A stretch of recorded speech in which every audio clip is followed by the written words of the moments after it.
ওয়ালাইকুম সালাম। আসসালামু আলাইকুম। ওয়ালাইকুম আসসালাম। কি নাম আপু? কি নাম? আমার নাম সাথী। একটু জোরে কথা বলবেন সাথী আপু। বয়স কত? আমার বয়স 22 বছর। বিয়ে হয়েছে?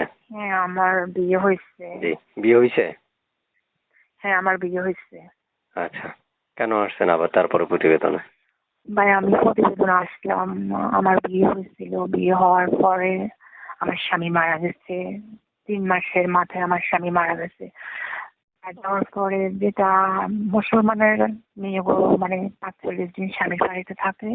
আমি 45 দিন স্বামীর বাড়িতে ছিলাম। থাকার পরে আমার শ্বশুরের অতটুকু আর্থিক নাই যে সে আমার বসায় খাওয়াইবে। তারপরে যে আমার স্বামীরও কোনো বাড়ি নেই যে আমার রাখবে। তারপরে আমার বাবা মা নাই, আমরা 2 বোন। আমার বড় বোনের বিয়ে হয়ে গেছে। আমি ছোট। তো আমার স্বামী মরে যাওয়ার পরে এখন আমি কি করবো?